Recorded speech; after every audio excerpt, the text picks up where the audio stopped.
So very good afternoon all, welcome to BSC institute. आज हम लोग हमारी एमसीक्यू सीरीज का सेशन नंबर 15 करने जा रहे हैं। कल हम लोगों ने गुप्ता एम्पायर से रिलेटेड 2 पार्ट्स में जितने भी एमसीक्यूज थे सॉल्व किए थे। ठीक है, आज हम क्या लेके आए हैं, हमारे पोस्ट गुप्ता पीरियड से रिलेटेड या गुप्त उत्तर काल से रिलेटेड जितने एमसीक्यूज हैं आज हम हमारे सेशन में कंप्लीट करेंगे। ठीक है, तो चले हमारे पहले क्वेश्चन की तरफ। तो देखिए, सबसे पहला हमारा क्वेश्चन, निम्नलिखित में से किसकी रचना हर्षवर्धन ने नहीं की थी? Which among the following was not composed by the Harshvardhan?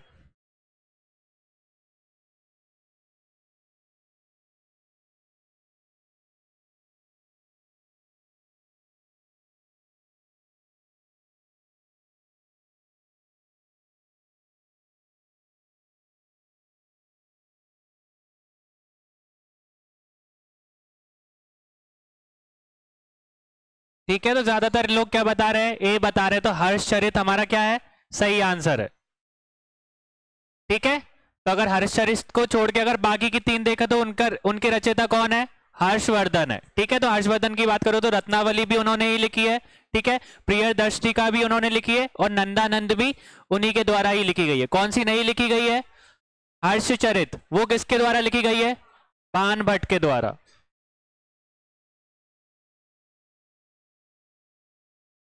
ठीक है, और बाणभट्ट की बात करो तो बाणभट्ट कौन थे, हर्षवर्धन के दरबार के कवि थे या पोर्ट कोएट थे। ठीक है, क्लियर हो गया। अगर बाकी की बात करो इसके बारे में, इसके बाद एक और क्वेश्चन आएगा, वो रिलेटेबल अभी नहीं बता रहा हूं उसको, पर इतना याद रखना कि अगर चारों मतलब हर्षचरित की बात करो तो हर्षचरित हर्षवर्धन ने नहीं लिखी थी। ठीक है, बाकी की 3 की अगर बात करो तो रत्नावली उनके द्वारा लिखी गई थी, प्रियदर्शिका उनके द्वारा लिखी गई थी और नंगानंद भी उन्हीं के द्वारा ही लिखी गई थी। ठीक है, क्लियर हुआ सबको। नेक्स्ट देखो, निम्नलिखित में से किस पुष्यभूति शासक ने परम भट्टारक राजा अधिराज की उपाधि ली थी? Who among the following Pushpabhuti ruler, देखो पुष्पभूति रूलर को और दूसरे नाम से क्या जाना जाता है, ठीक है, वर्धन शासक जो रहते थे उनको दूसरे नाम से भी बोल सकते हैं, पुष्पभूति के नाम से भी जाना जाता है या वर्धन शासक के नाम से भी जाना जाता है। कौन सी शासक, मतलब क्या उपाधि की बात कर रहे हैं हम लोग, परम भट्टारक महा आदिराज, मतलब थोड़ा सा कॉम्प्लिकेटेड है, पर इसकी जो हमारी जे बोल सकते हैं कि इसकी उपाधि किसने दी ली थी,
ठीक है, एक बार और क्वेश्चन को हम लोग देख देते हैं। Who among the following Pushpabhuti ruler, अब ये चीज याद रखना, पुष्पभूति शासक रहते थे या रूलर्स रहते थे उनको दूसरे नाम से क्या जाना जाता था, ठीक है, वर्धन शासक के नाम से भी जाना जाता था। ठीक है, उन्होंने बोला who among the following Pushpabhuti ruler assume the title of परम भट्टक महा आदिराज, तो क्या है हमारा सही आंसर,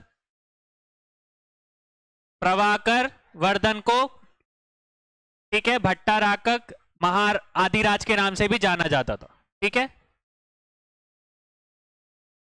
क्लियर है सबको। तो पुष्पभूति रूलर की बात कर लो, पुष्पभूति शासक की बात कर दो या वर्धन शासक की बात कर लो, एक ही चीज है। ठीक है, दोनों नाम से बुलाया जाता था उनको। नेक्स्ट देखो, which of the following ruler checked Harshavardhana extension in the south India, निम्नलिखित में से किस शासक ने दक्षिण भारत में हर्षवर्धन के अभियान की जांच की?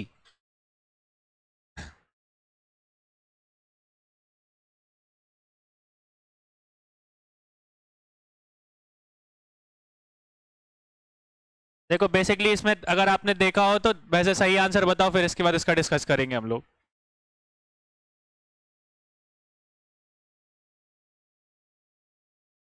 ठीक है, तो ज्यादातर आंसर क्या बता रहे हैं? बी बता रहे हैं। तो सही आंसर क्या है हमारा? पुलकेशन द्वितीय, पुलकेशन टू। ठीक है, अगर पुलकेशन की बात करोगे द्वितीय की, तो वो कौन से राजा थे? चालुक्य जो राज मतलब डायनेस्टी को बिलोंग करते थे। ठीक है, उन्होंने किसको हराया था या किसको रोका था? हर्षवर्धन को रोका था। किस कहां पे रोका था? जो नर्मदा की घाटी थी, नर्मदा जो नदी थी उसके तट पे उनको रोक लिया था, या उनके बीच में युद्ध लड़ा गया था। ठीक है, उसमें कौन हार गया था? हर्षवर्धन हार गए थे। और कौन जीत गया था? चालुक्य शासक के जो किंग थे, कौन थे वो? पुलकेशन टू, वो पुलकेशन द्वितीय, वो जीत गए थे। ठीक है, ये चीज याद रखना कि जब हर्षवर्धन जो साउथ की तरफ या दक्षिण की तरफ जा रहे थे, तो नर्मदा के तट पर उनको किसने रोक लिया था? पुलकेशन द्वितीय ने रोक लिया था। और उनके बीच में क्या लड़ा गया था? युद्ध लड़ा गया था। उसमें किसकी विजय हुई थी? पुलकेशन टू की हुई थी, और हर्षवर्धन हार गए थे उस टाइम पे। ठीक है, और पुलकेशन याद रखना कि किस डायनेस्टी को या कहां के शासक थे? तो चालुक्य को बिलोंग करते थे वो लोग। ठीक है, नेक्स्ट देखो, which among the following inscription mention Pulakeshin second military success against the Harshvardhan? निम्नलिखित में से किस शिलालेख में हर्षवर्धन के खिलाफ पुलकेशन द्वितीय की सैन्य सफलता का उल्लेख मिलता है?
अब देखो यहाँ पे फिर से एक बार क्वेश्चन को देख लो। Which one of the following inscription mention Pulakeshin second's military success against the Harshavardhana? ठीक है, निम्नलिखित में से किस शिलालेख में हर्षवर्धन के खिलाफ पुलकेशन द्वितीय की सैन्य सफलता का उल्लेख मिलता है? तो इसका आंसर क्या है हमारा? ठीक है, एहोल शिलालेख या एहोल इंस्क्रिप्शन जो है उसमें हमको इसका वितरण देखने को मिलता है। तो सेकंड वाला आंसर हमारा क्या है? सही है। फिर वहीं पे अगर इसको देखो तो ये कहां पर स्थित है? कर्नाटका में स्थित है। कहां पर स्थित है? ठीक है, और ये बोल सकते हो कि एक मंदिर है, उस मंदिर के पीछे एक शिलालेख हमको देखने को मिला है। तो उस मंदिर का नाम क्या है? जैन लोगों का ही बोल सकते हो कि एक मंदिर है जिसको हम लोग क्या बोलते हैं? मेगुती, मेगुती थी जैन टेम्पल।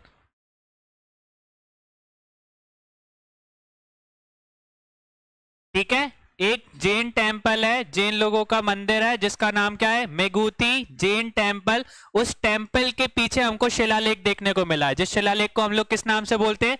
एहोर शिलालेख के नाम से जानते हैं। और वो जो मंदिर और शिलालेख है वो कहां पर स्थित है? तो कर्नाटका में स्थित है। ये चीज क्लियर हो गई? समझ में आया? तो बेसिकली हमने यहां से क्या देखा कि जो एहोर शिलालेख है, अब यहां से एक और क्वेश्चन बनता है कि एहोर शिलालेख किसने लिखा था? तो उसको किसने लिखा था? रवि कीर्ति ने लिखा था।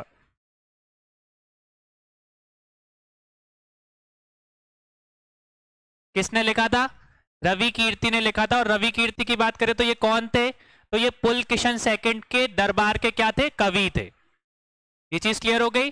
तो यहां से हमने बहुत सारे क्वेश्चंस को देख लिया। अगर यहाँ पे देखो इसका आंसर कि किस में हमको वितरण मिलता है कि पुलकेशन सेकंड की सैन्य सफलता जो कि हर्षवर्धन के खिलाफ थी, तो एहोर इंस्क्रिप्शन में या एहोर शिलालेख में।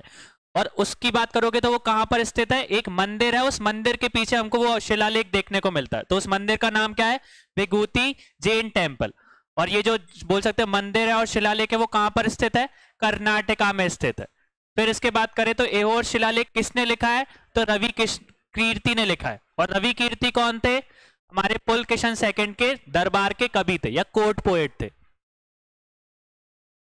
क्लियर हुआ। नेक्स्ट देखो, ह्यूनो के बारे में निम्नलिखित में से कौन सा कथन सही है, ठीक है, सही वाला ही बताना है हम लोगों को। Which of the following statement is and are correct about the Huns. तो हमने कल पढ़ा था इसके बारे में, तो दोनों स्टेटमेंट्स को पढ़ो।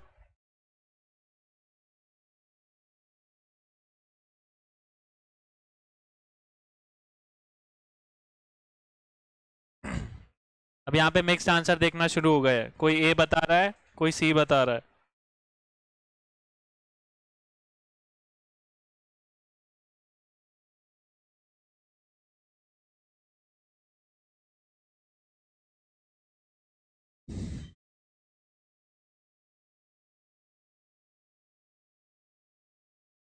देखो मान रहा हूं, चलो पहला वाला स्टेटमेंट हमने कल पढ़ा था वो तो सही है।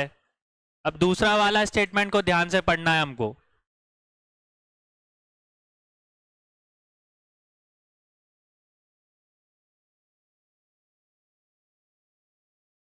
तो दोनों अभी उसमें भी कंफ्यूज है। तो सबसे पहली चीज ये तो हमको पता है, कल हमने अगर सेशन में जो जो आए थे तो उसमें हमने देखा था इसके बारे में कि ह्यून्स इंडिया में, मैंने बताया था कि जो ह्यून्स थे वो कहाँ की नोमैडिक लोग थे, कहाँ के आदि वहां के, तो मध्य एशिया से वो लोग आए थे, ठीक है। तो मध्य एशिया की एक जाति थी जो कि कहाँ आई थी, भारत पे आई थी। और भारत के साथ साथ उन्होंने कहाँ पे अटैक करा था, रोम पे भी अटैक करा था। तो उसके बारे में हमने देखा था। तो पहला स्टेटमेंट तो सही हो गया, ठीक है। फिर दूसरा स्टेटमेंट को देखो, क्या बोला गया कि कुमार गुप्त के शासन काल में हुनों ने पहली बार भारत पे आक्रमण किया। क्या ये सही है भैया? मैंने कल क्या बताया था कि हुनों को हराया किसने था, स्कंदगुप्त ने हराया था। इसका मतलब ये नहीं कि वो पहली बार भी स्कंदगुप्त के टाइम पे ही आए होंगे, ठीक है। कल मैंने जो चीज बताई थी स्कंदगुप्त से रिलेटेड, ह्यून्स को कैसे बताया था कि ह्यून्स और स्कंदगुप्त के बीच में लड़ाई हुई थी और उसमें स्कंदगुप्त ने ह्यून्स को हराया था, ठीक है। वो स्टेटमेंट वो भी सही था। पर अगर इन्होंने किसकी बात की है कि चंद्रगुप्त के शासनकाल में हुनों ने पहली बार भारत पे आक्रमण किया था, ठीक है। तो ये वाला स्टेटमेंट भी क्या है, सही है। तो ह्यूनों ने सबसे पहली बार आक्रमण किसके शासनकाल में किया था, कुमार गुप्त के टाइम पे किया था, ठीक है। उस टाइम पे वो बोल सकते कुमार गुप्त उनको सही से हरा नहीं पाए थे, तो कुछ राज उनके हिस्से में आ गया था। पर प्रॉपर डिफीट किसने दी थी, स्कंदगुप्त ने दी थी। और हमने देखा था कि स्कंदगुप्त ने जब उनको हराया था तो उस बोल सकते कि उनकी जो बोल सकते उसके गुप्त काल की जो अर्थव्यवस्था थी वो खराब हो गई थी, बहुत सारा पैसा खर्च हो गया था उस वॉर में, उस लड़ाई में, ठीक है। तो दोनों स्टेटमेंट सही है। तो बोथ 1 and 2 दोनों 1 and 3, 1 on 2, ठीक है। ये स्टेटमेंट याद रखना ह्यून्स के बारे में। तो यहां से 3 स्टेटमेंट बन गए कि ह्यून्स कौन से, एक बोल सकते मध्य एशिया की जाति थी, ठीक है, नोमैडिक लोग थे। फिर वहीं पे बात करें कि ह्यून्स पहली बार कब आए थे, तो कुमार गुप्त के टाइम पे आए थे और उनको हराया किसने था, स्कंदगुप्त ने हराया था, ठीक है। इतना याद रखना। क्लियर हुआ? जिन लोगों ने 3 आंसर दिया था उन लोगों का सही है। नेक्स्ट देखो, which among the following was the founder of Vardhan और पुष्पभूति डायनेस्टी। तो मैंने बताया था दोनों एक ही वंश के लोग हैं, मतलब कि या तो उनको वर्धन वंश बोलते हैं या तो पुष्पभूति वंश बोलते हैं। उनके संस्थापक कौन थे, फाउंडर कौन थे? ये तो नाम से ही क्लियर हो रहा है, ठीक है। डायनेस्टी के नाम से तो वहां पे दिख रहा है हमको पुष्पभूति वर्धन, तो यहाँ पे हमारा आंसर क्या है, सेकंड वाला, ठीक है। तो दोनों नाम, पहला नाम उनका पुष्पभूति था, दूसरा नाम क्या था, वर्धन था। तो दोनों डायनेस्टी के नाम से जानते हैं हम लोग, दोनों वंश के नाम से जानते हैं, ठीक है। सिंपल सा क्वेश्चन था ये तो।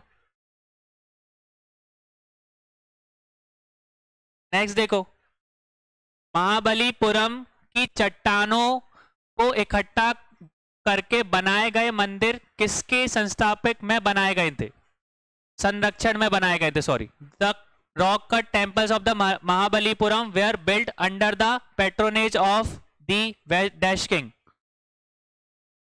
ठीक है। महाबलीपुरम की बात करूं तो ये कौन से स्टेट में आता है, तमिलनाडु में आता है। ठीक है,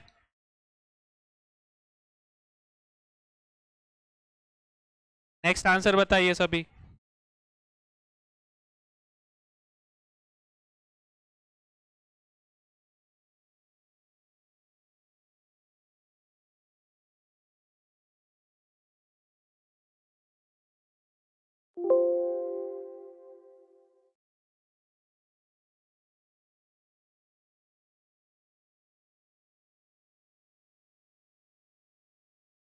ठीक है, तो ज्यादातर आंसर किसको बता रहे हैं? पल्लवा राजा के, पल्लवा राजा ने बनवाया था।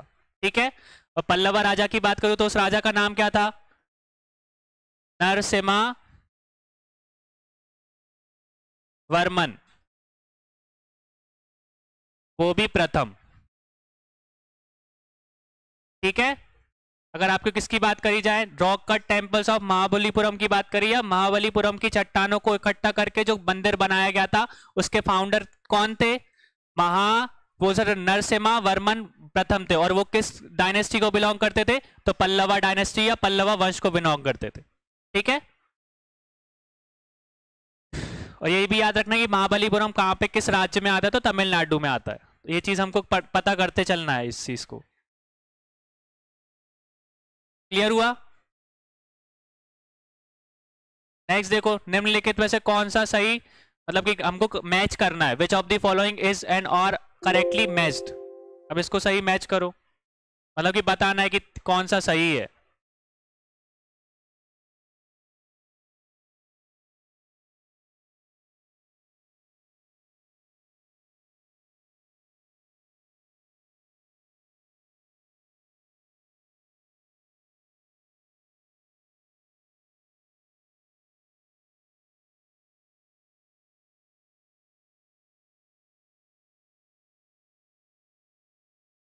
यहाँ पे भी मिक्स्ड आंसर मिल रहा है, कोई एक बता रहा है, कोई डी बता रहा है। देखो, पहला वाला तो हमने देखा था। ठीक है, संधि की बात करी थी, तो कल भी इससे रिलेटेड क्वेश्चन आया था।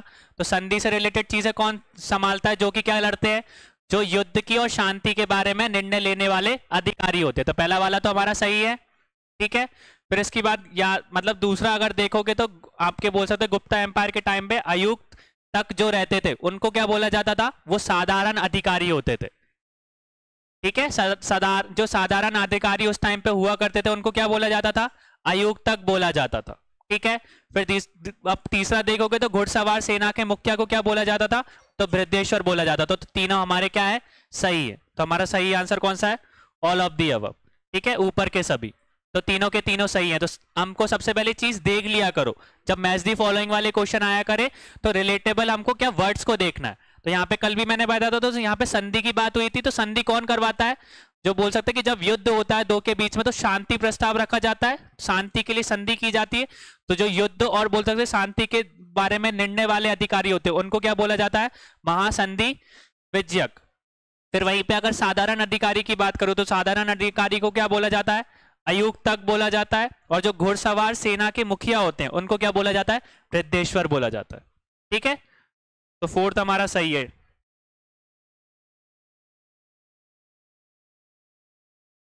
नेक्स्ट देखो, राजा हर्षवर्धन द्वारा दो महान धार्मिक सम्मेलन आयोजित किए गए थे। अगर आप देखोगे तो two great religious conferences were held by king Harshvardhan. तो कहां कहां पे हुई थी वो? तो कौन कौन सी जगह पे हुई थी?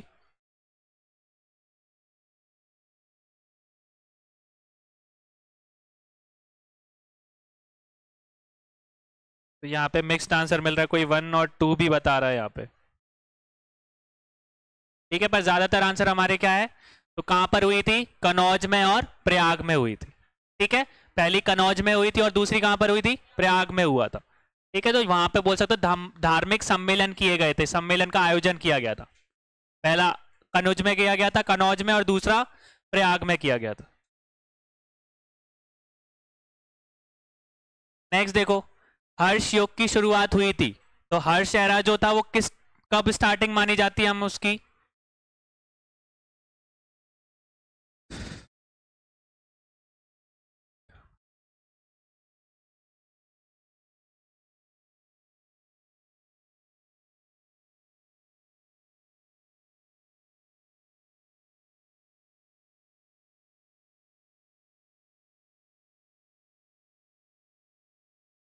ठीक है, तो 606 एडी की बात करूं, ठीक है, तो ये क्या है हमारा, हर्षैरा है।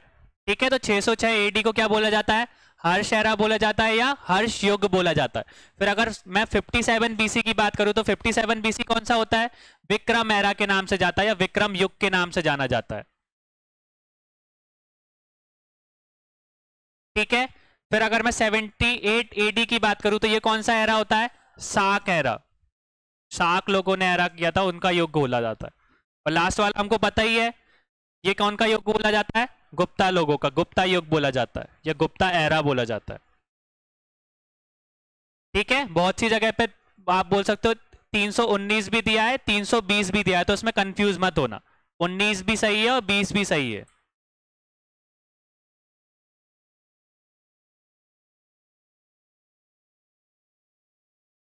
क्लियर है सबको। नेक्स्ट देखो, किस शिलालेख में हर्षवर्धन के चिन्ह और विजय का उल्लेख है। अब यहां पे क्वेश्चन को ध्यान से पढ़ना, उनके चिन्ह जो भी दिए थे उनके बारे में बताया गया, और उन्होंने जितनी भी विजय की हैं उन सब की व्याख्या बोल सकते हो कि एक शिलालेख में हमको देखने को मिलती है। तो कौन सा शिलालेख है वो,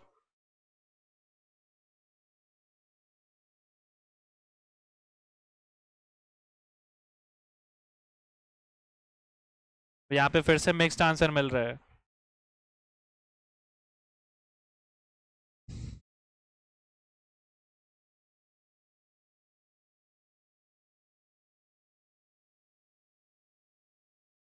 ठीक है, एहोर शिलालेख की तो हम लोग छोड़ ही मतलब उसको तो होगा ही नहीं, क्योंकि वो चीज में तो उसकी हार के बारे में बताया गया है। हम तो किसके बारे में बता रहे हैं, विजय के बारे में बात कर रहे हैं। तो विजय जो है वो कौन से शिलालेख में देखने को मिली है, बांसखेड़ा शिलालेख में देखने को मिली है।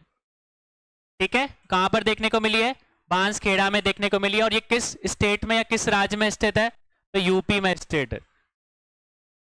ठीक है, उत्तर प्रदेश में आता है ये।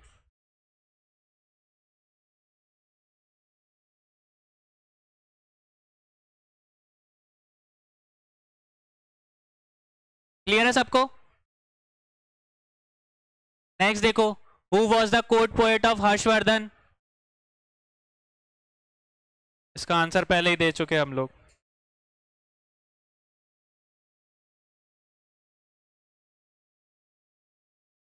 ठीक है, तो इसका पता है सब लोगों को, क्या है इसका आंसर। ठीक है, और बाण भट्ट ने कौन सी किताब लिखी है, हर्षचरित की लिखी है। और अगर रवि कीर्ति की बात करूं तो रवि कीर्ति किसके कोर्ट पोएट थे, पुलकेशन द्वितीय के, पुलकेशन सेकंड के। ठीक है, तो हमारा थर्ड वाला सही था यहाँ पे।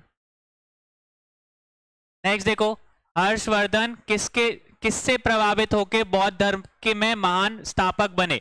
Harshvardhan become the great supporter of Buddhism after getting influence from.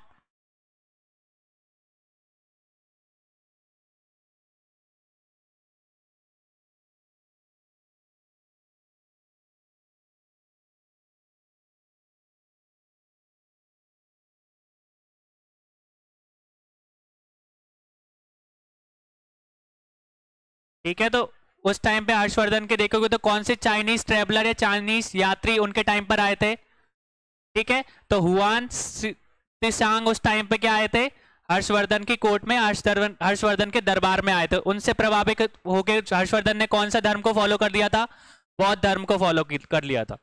ठीक है, और उनकी अगर फेमस बुक की बात करूं तो इनकी फेमस बुक कौन सी है, सी यू की। ठीक है, ये इंपॉर्टेंट है, इसको देख लेना। हुआन त्सिंगांग ने बोल सकते हो कौन सी किताब की रचना की थी, जो फेमस बुक है सीयू की का। ठीक है, सीयू की जो हमारी बोल सकते हैं। क्लियर है सबको। नेक्स्ट देखो, अभी फिर से मैच द फॉलोइंग करनी है। अब बताओ, एक तरफ भूमि के प्रकार देके रखे हैं और दूसरी तरफ उनका अर्थ देके रखा है। इसको मैच करो, थोड़ा सा टाइम दे रहा हूं मैं आपको।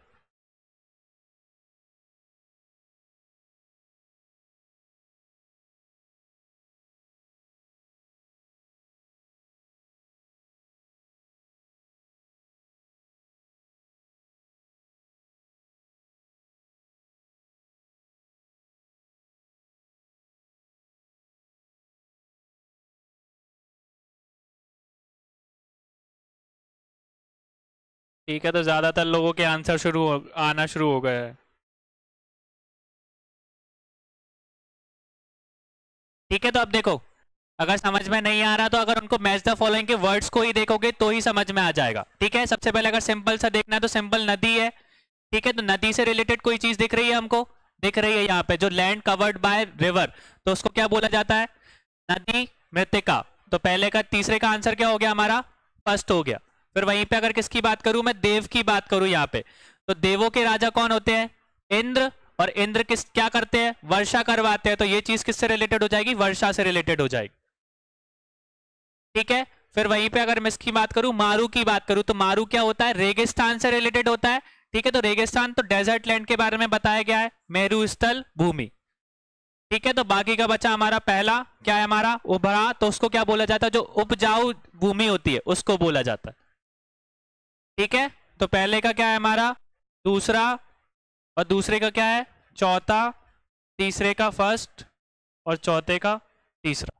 ठीक है, तो ये कौन सा बता रहा है? डी है हमारा आंसर।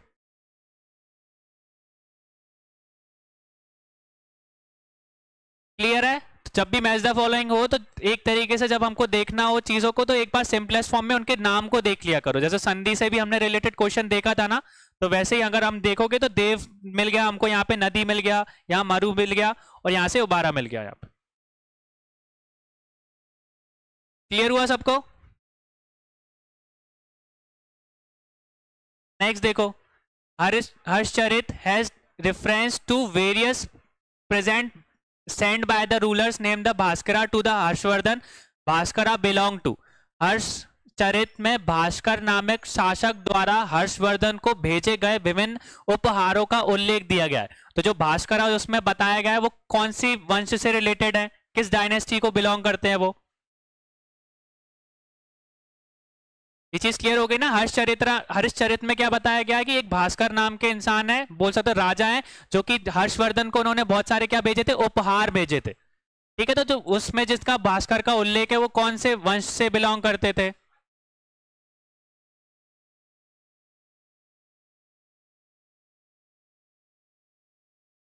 ठीक है, तो ज्यादातर लोगों ने बी बताया, तो सही आंसर क्या है? सही। ठीक है, तो बर्मन वंश से वो बिलोंग करते थे।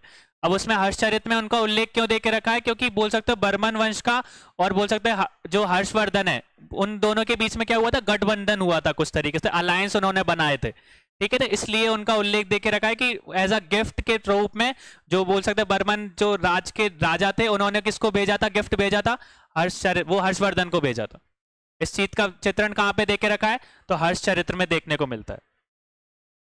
क्लियर हुआ? नेक्स्ट देखो, हर्ष काल में पुरालेख के रूप में जाना जाता है। The archives of the Harsha period is known as. Archives मतलब समझते हो? पुरालेख मतलब समझते हो?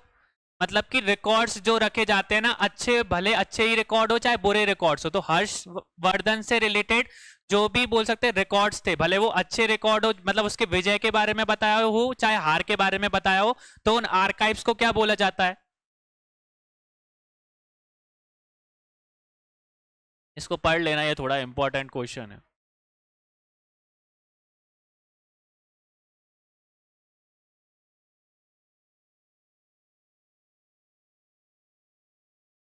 बहुत से लोग डी बता रहे हैं।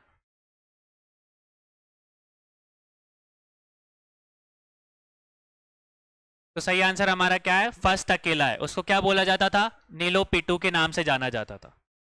ठीक है, दोनों के नाम से किटो पिटू को नहीं बोला जाता था, बस नीलो पिटू को बोला जाता था। क्लियर हो गई? जो भी पुरालेख हमको किसको देखने को मिलते हैं? हर्ष काल के जो पुरालेख हमको देखने को मिलते हैं उनको क्या बोला जाता है? नीलो पिटू बोला जाता है। और आर्काइव्स का मतलब याद रखना कि रिकॉर्ड्स रखना, भले वो अच्छे रिकॉर्ड्स हो चाहे उनमें अच्छा लिखा हो चाहे बुरा लिखा हो, पर आर्काइव्स में एक तरीके से उसमें बस रिकॉर्ड रहते हैं वो। नेक्स्ट देखो, the authorship of three dramas is considered by the person named dash in the name of a king Harsha.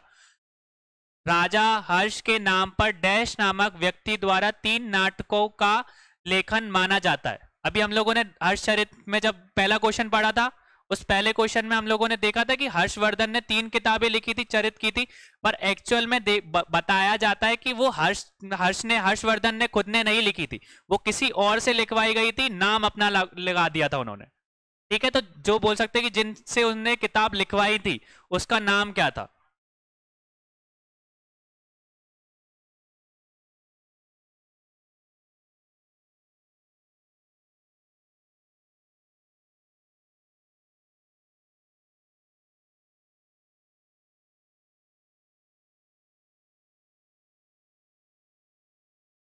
ठीक है, तो ज्यादातर लोग क्या बता रहे हैं? बी बता रहे हैं। तो सही आंसर क्या है हमारा? धाबक। ठीक है, ये चीज क्लियर हो गई। तो जो धाबक ने 3 हमने किताबें पढ़ी थी, वो 3 किताबें किसने लिखी थी? धाबक ने लिखी थी। बस हर्षवर्धन ने उसको कुछ पैसे देके उन किताबों को खरीद लिया और उन किताबों पे नाम किसका लिख दिया? खुद का लिख दिया। ये चीज क्लियर हो गई।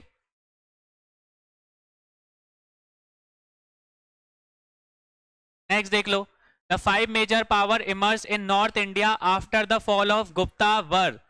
गुप्ता के पतन के बाद में उत्तर भारत में 5 प्रमुख शक्तियां कौन कौन सी थी जो हमको देखने को मिलती है उत्तर भारत में?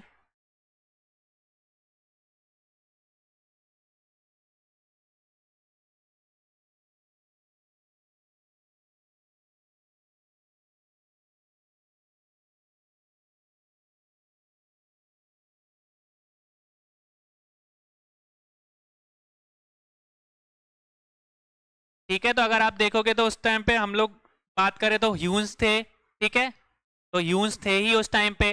ठीक है, मुखारिक भी उस टाइम पे प्रेजेंट थे, मैत्रक भी थे, ठीक है, पुष्पभूति या वर्धन भी थे, और साथ में गौड़ भी थे। ठीक है, तो यही सारे के सारे 5 राज मतलब 5 पावर थी जो कि उस टाइम पे नॉर्थ इंडिया या उत्तर भारत में राज कर रही थी। ठीक है, तो सही आंसर क्या होगा हमारा? फर्स्ट वाला। तो याद रखना कि उत्तर भारत में बोल सकते हो जब गुप्ता एम्पायर का पतन हुआ था तो कौन सी 5 पावर बोल सकते हैं, 5 शक्तियां उस टाइम पे थी? तो ह्यून्स थे, मुखारीज थे, मैत्रक थे, पुष्पभूति थी, और गौड़ लोग थे, गौड़ डायनेस्टी के लोग थे। क्लियर हुआ? नेक्स्ट देखो, which among the following dynasty was of Iranian origin. निम्नलिखित में से कौन सा राजवंश ईरानी मूल का था? ठीक है, ईरानी मूल बोल सकते हो, ईरान इनका ओरिजिन कहां से था? ईरान से था।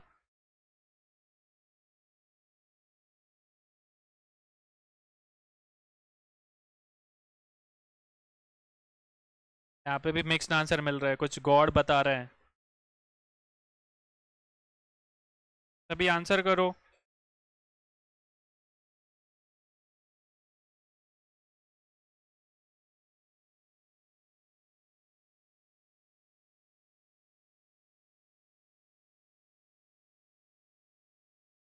तो वो कौन सा राजवंश था? मैत्रक राजवंश था। ठीक है, उनका ओरिजिन कहां से था? ईरान से था। और उन्होंने कौन से एरिया को वो कैप्चर करके रखा था? सौराष्ट्र का एरिया। ठीक है, सौराष्ट्र का एरिया किसके अंडर में था? मैत्रक के अंदर में था। और उस टाइम पे उनकी कैपिटल कौन सी थी? मैत्रक लोगों की जो सौराष्ट्र का एरिया मैत्रक के अंदर था उस टाइम पे उसकी कैपिटल क्या थी? भल्लभी थी। उसकी कैपिटल क्या थी?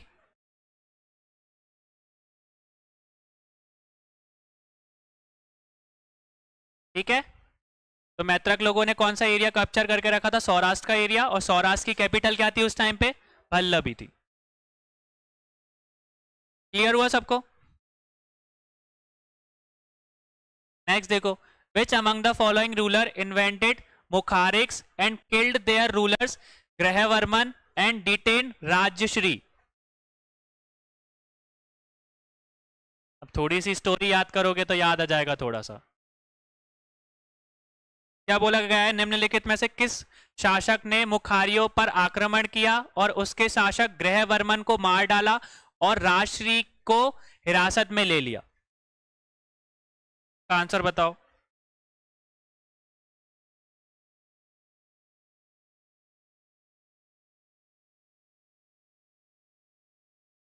ठीक है, तो सब लोग क्या बता रहे हैं? देवगुप्त बता रहे हैं। ठीक है, तो देवगुप्त ने ऐसा किया था। क्या करा था देवगुप्त ने? बेसिकली अगर देखोगे तो अगर राजश्री की बात करो तो ये राजश्री कौन थी? हर्षवर्धन की बड़ी बहन थी। ठीक है, इनका विवाह किससे हुआ था? ग्रहवर्मन से हुआ था। तो उस टाइम पे क्या हुआ था कि जब हर्षवर्धन की मतलब उस टाइम पे ये बंदी बनाया गया था, उस टाइम पे हर्षवर्धन कितने साल के थे? 16 साल के थे। तो उस टाइम पर रूल कौन कर रहा था? राजवर्मन कर रहे थे। ठीक है, तो राजवर्मन उस टाइम पे तख्ती पे बैठे थे। जब उनको पता चला कि बोल सकते देवगुप्त ने किसको हरा दिया, गृहवर्मन को हरा दिया और राजश्री को हिरासत में ले लिया, तो राजवर्मन ने किसके ऊपर आक्रमण करना चाहा?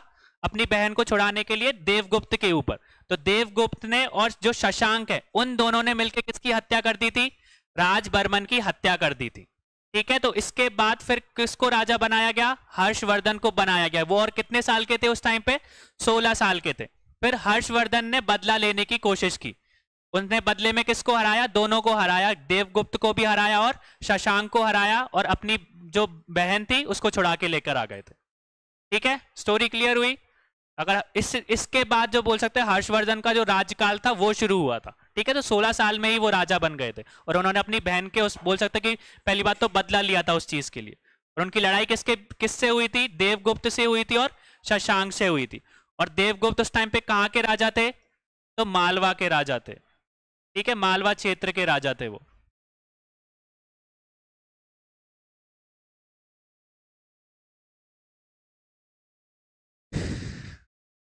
क्लियर हो गया? नेक्स्ट देखो, the highest official of army of Harshvardhan was called. Harshvardhan की सेना में सर्वोच्च अधिकारी को क्या कहा जाता था?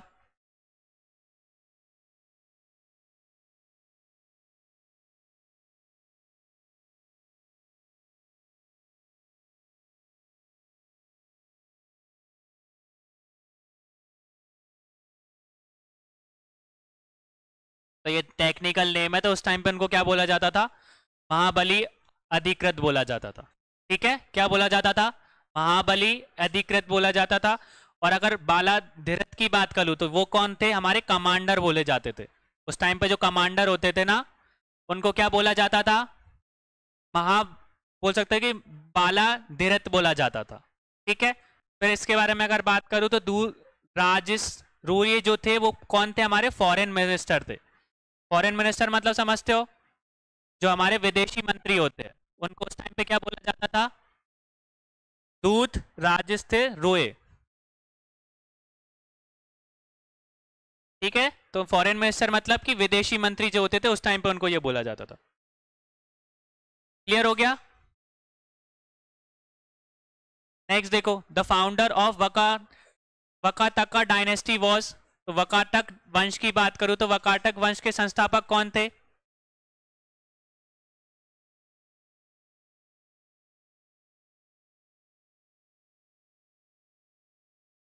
ठीक है, तो सबके जल्दी जल्दी आंसर आना स्टार्ट हो गया। तो कौन से? हमारे विद्य शक्ति थे। ठीक है, तो वकाटक वो वंश की बात करो या डायनेस्टी की बात करो तो उसके फाउंडर या संस्थापक कौन थे? तो विद्य शक्ति थे। ठीक है, अब यहाँ से कैसे स्टोरी कनेक्ट होती है? अगर आपको चंद्रगुप्त मतलब वो प्रभाव गुप्ता के बारे में बताया था मैंने, प्रभाव गुप्ता की शादी जो किस डायनेस्टी के राजा से हुई थी? वकाटक वंश के राजा से ही हुई थी। उनका नाम क्या था? रुद्रसेन द्वितीय। ठीक है, जो कि मर गए थे, फिर इसके बाद उन्होंने ही बोल सकते कि उस राज्य को संभाला था उनके बाद में। ठीक है, तो उससे भी याद रखना, प्रभावत गुप्ता की जो बोल सकते हो शिलालेख था, उस शिलालेख का नाम क्या था?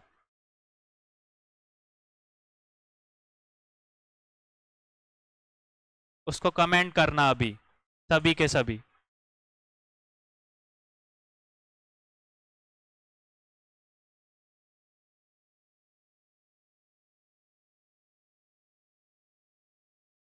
नेक्स्ट देखे, नेक्स्ट देखो, which Chalukya ruler moved their capital from Aihole to Badami और गतापी। किस चालुक्य शासक ने अपनी राजधानी को एहोर से बादामी या वतापी संस्थापित मतलब ट्रांसफर की थी?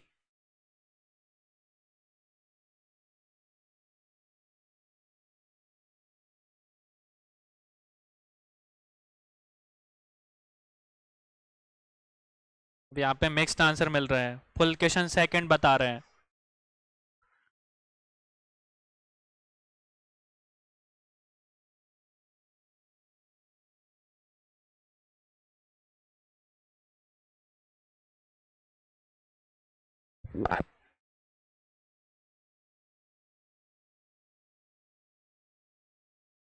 देखो यहाँ पे पुलकेशन द्वितीय की बात करो तो पुलकेशन द्वितीय नहीं है यहाँ पे।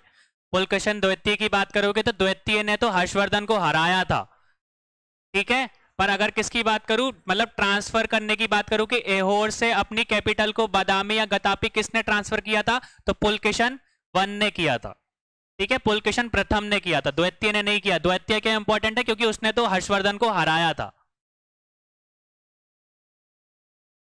ठीक है। नेक्स्ट देखो, मालती माधव संस्कृत नाटक किसके द्वारा लिखा गया था, तो Malati Madhava Sanskrit play is written by, किसके द्वारा लिखा गया था मालती माधव?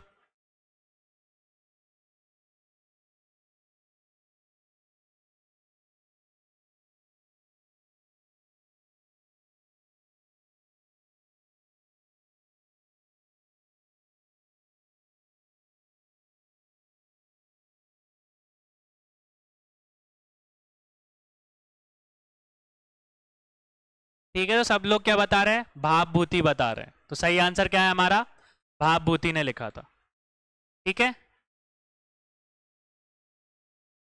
नेक्स्ट देखो, which among the following establish a kingdom in Saurashtra, निम्नलिखित में से किसने सौराष्ट्र में एक राज्य की स्थापना की थी?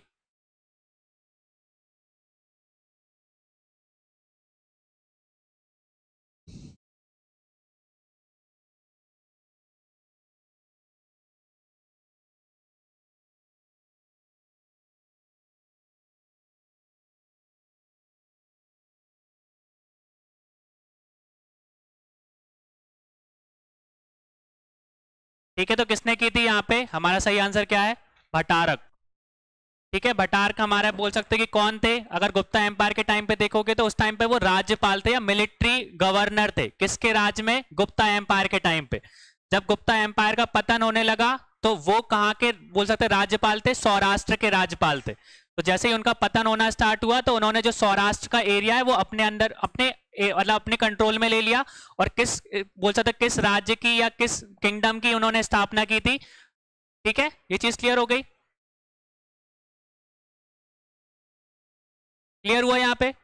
तो मैत्रिक जो हमने पढ़ा था अभी, तो मैत्रिक जो बोल सकते हैं कि किंगडम था उसकी स्थापना या उसके फाउंडर कौन थे, तो भटारक थे हमारे, ठीक है। उन्होंने गुप्ता एम्पायर जब पतन होना स्टार्ट हो गया तो उसमें से मतलब जो सौराष्ट्र वाला एरिया था वो अपने कंट्रोल में ले लिया था, क्लियर हुआ ये।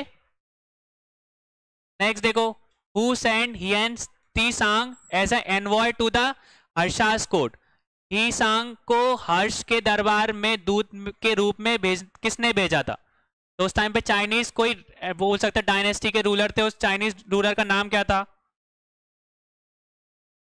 ये वाला क्वेश्चन आपको कमेंट सेक्शन में आंसर करके बताना, ये आपका होमवर्क है,